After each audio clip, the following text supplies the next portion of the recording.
آج social media پہ بیٹھ کے بعض بدماش قسم کے ملا حضرت معاویہ کو بدنام کر رہے ہیں،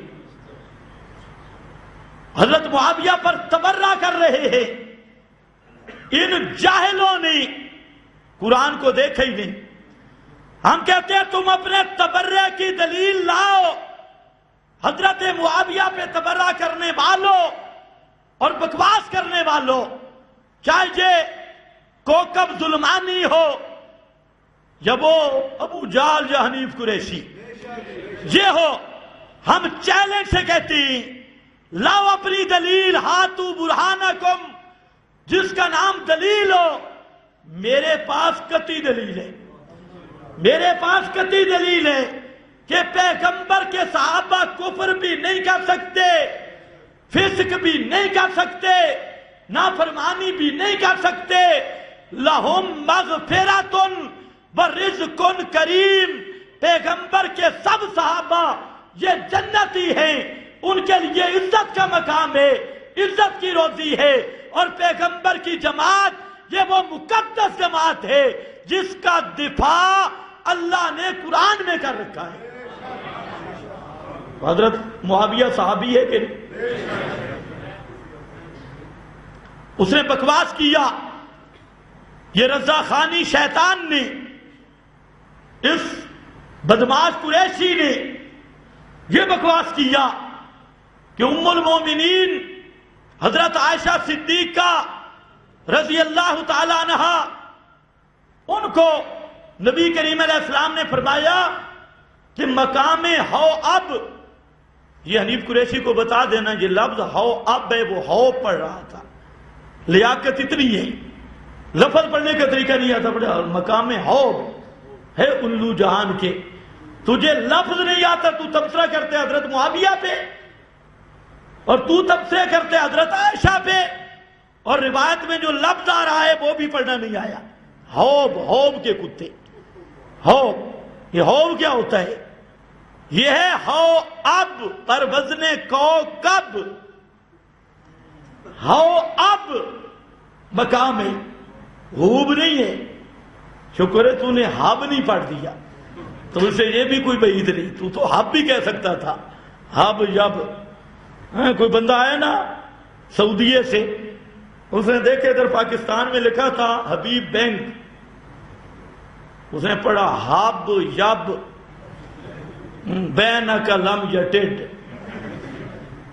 ہب یب، یہ ان کی علمیت ہے، یہ تبصرے کرتے ہیں نبی کے صحابہ پہ، اور چند شیاطین دجالی میڈیا پہ بیٹھ کے حضرت معاویہ کی غلطیاں نکال رہی ہے، حضرت عائشہ صدیقہ کی غلطیاں نکال رہی ہے، حضرت عائشہ غلطی پہ تھی، فلانا غلطی پہ تھا۔ میں نے کہا او مشرکہ، تیرے ذہن میں نبی کے صحابہ کی عزت آ ہی نہیں سکتی۔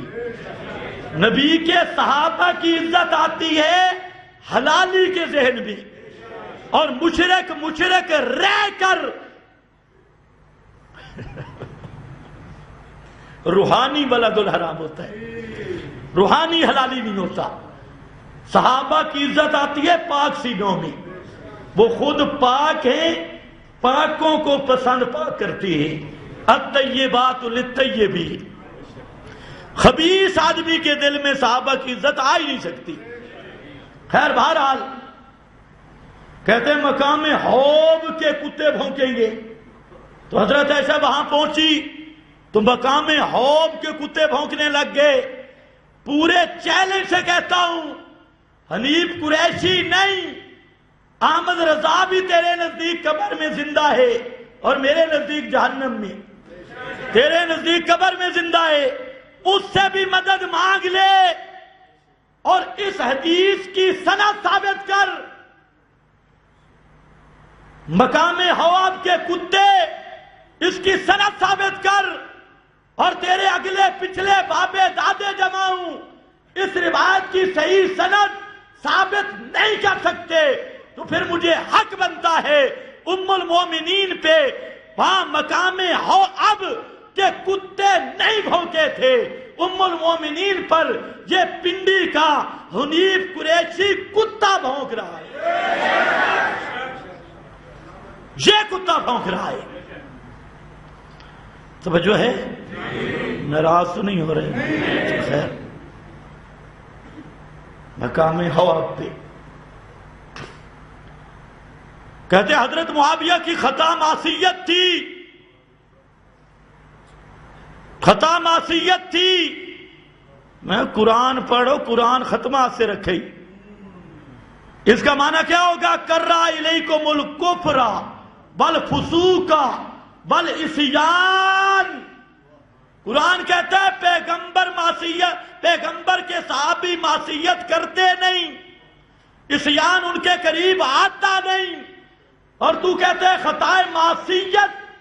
تو العصیان یہ قطعی چیز ہے، اور اگر تجھ میں جرأت ہے حضرت معاویہ کی کسی قطعی دلیل سے معصیت ثابت تو کرنا. کب ثابت میں مانوں؟ لیکن دلیل کوئی نہیں. زن بابے لکھے ہیں، دادے لکھے ہیں.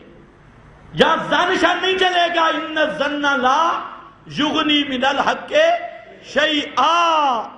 ادھر میرا بھائی، ادھر قطعی دلائل ہیں. ادھر قرآن ہے لقد رضی اللہ عن المؤمنین.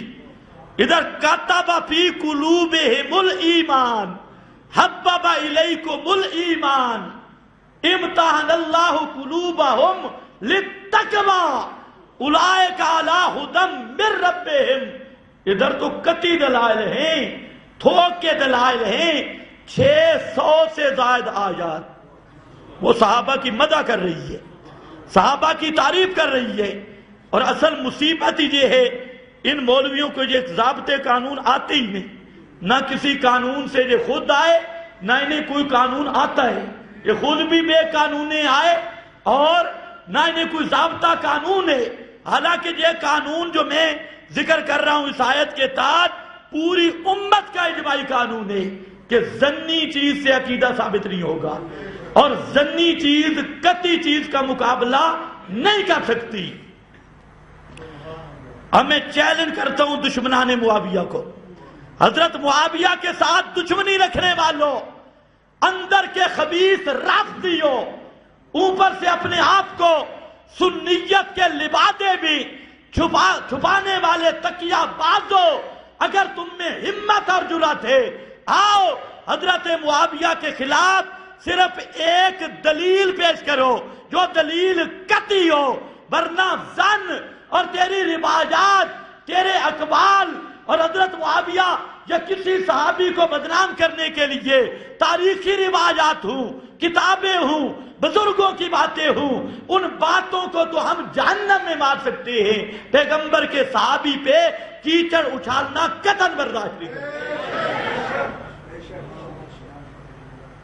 آخر پہ یہ بھی سن لو، مسند احمد میں حدیث ہے. اب ان بیچاروں کو پتہ ہی نہیں، ان کا کام یہ کول پڑھو، 11ویں کھاؤ اور ادھر ادھر فیسیں وصول کرو، راگڑیاں لگاؤ کنجروں کی طرح اور فیسیں وصول کرو. عوام بھی ساتھی مسئلے چسلے کوئی پتہ نہیں، ایک ادھر نوک ایک ادھر نوک سن کر ساری ان کا بھی دماغ خراب. تو یہ تو نوکے راگڑیوں والے پروگرام. میں حدیث بتاتا ہوں، مسند احمد بھی ہے جس میں حضرت معاویہ کو بھی حق پر کہا گیا، حضرت علی کو بھی حق پر کہا گیا، حضرت معاویہ بھی حق پر، حضرت علی بھی حق پر. البتہ اولا بالحق حضرت علی ہے اور علل حق حضرت معاویہ ہے. اللہ جانے تمہیں سمجھ آئیے کہ چلو جن کو میں سنا رہا ہوں وہ سمجھ جائیں گے، وہ سمجھ جائیں گے. نہیں تو پھر کوئی مقام متعین کر میں تجھے پڑھا دوں. ان بیچاروں کو یہ نہیں پتہ، یہ کہتے ہیں نہیں، ایک طرف حق ہوتا ہے، حق کے مقابل حق نہیں ہوتا، حق کے مقابل باطل ہوتا ہے. یہ اہل حدیثوں کو بھی یہی، غیر مقلدین کو بھی یہی بیماری سمٹی ہے. کہتے ہیں حق میں تعدد نہیں ہوتا، حق ایک حق ہوگا دوسرا باطل ہوگا، ایک حق ہوگا دوسرا خطا ہوگا. میں نے کہا کبھی یہ بھی ہوتا ہے ایک حق ہوتا ہے دوسرا احق ہوتا ہے، ایک حق ہوتا ہے ایک اولا بالحق ہوتا ہے. سمجھ آئی آپ کو؟ حق کے مقابلے میں ہمیشہ خطا نہیں، حق کے مقابلے میں ہمیشہ باطل نہیں. کبھی حق کی نسبت یوں بھی ہوتی ہے، ایک چیز حق دوسری ہے احق. بولو، ایک حق اور دوسری احق، ایک حق اور دوسری احق. لیکن یہ بات ان کو کون بتائے؟ اور حدیث میں آتا ہے اولا بالحق، یعنی احق حضرت علی ہوں گے اور علل حق حضرت معاویہ ہوں گے. صحیح سند کی حدیث ہے، حضرت معاویہ بھی حق پہ، حضرت علی بھی حق پہ. ہاں یہ کہہ سکتے ہیں کہ اولا بالحق وہ حضرت علی ہے.